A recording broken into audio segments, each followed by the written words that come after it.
எல்லாரும் நல்லா இருக்கீங்களா? இன்னைக்கான பதிவு சிந்திக்க தெரிந்தவனுக்கு ஆலோசனை தேவையில்லை.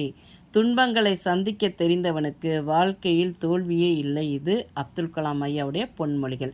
சிந்திக்க தெரிந்தவர்கள் உண்மையிலேயே அவங்களுக்கு எந்த ஒரு ஆலோசனையும் தேவை இருக்காதுங்க.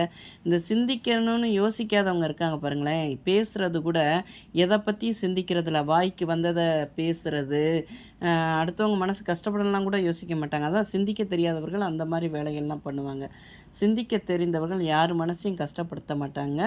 எந்த ஒரு செயலாக இருந்தாலும் சிந்தித்து செயல்பட்டாங்கன்னா அவங்க வாழ்க்கையில் வெற்றி அடைவாங்க பார்த்துக்கோங்க. பொதுவாக ஒரு இந்த உன்னால் முடியும்னு ஒரு புக்கிலேருந்து நான் எடுத்து எழுதுனது பார்த்துக்கோங்க.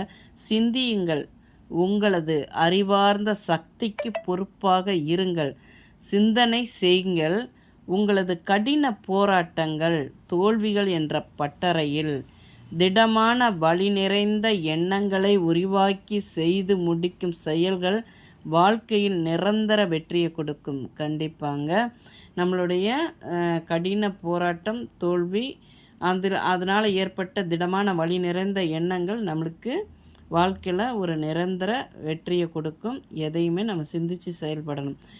அதே மாதிரி துன்பங்களை சந்திக்க தெரிந்தவர்கள் துன்பங்களை சந்திக்க தெரிந்தவர்களுக்கு உண்மையிலேயே தோல்வின்னு ஒன்று கிடையவே கிடையாது.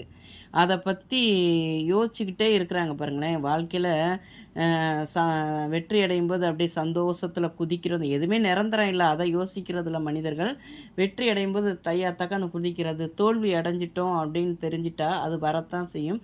உடனே வாழ்க்கையில் தனக்கு மட்டும்தான் கஷ்டங்கள் வந்த மாதிரியும் அடுத்தவங்களாம் சந்தோஷமாக இருக்கிற மாதிரியும் ஒரு தாழ்வு மனப்பான்மை தனக்குள்ளே உருவாக்கிக்கிடுவாங்க ஒரு சில பேர்.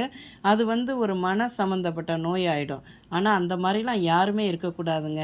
எப்பயும் வெற்றியும் தோல்வியும் சமநிலையில் நம்ம பார்த்து பழகணும். எது வந்தாலும் நம்ம தாங்குகிற சக்தியாக இருக்கணும் பார்த்துக்கோங்க. இந்த பதிவு உங்களுக்கு பிடிச்சிருந்தால் பார்வதி வீட்டு சமையலுக்கு ஆதரவு கொடுங்க. ஓம் சாய்ராம்.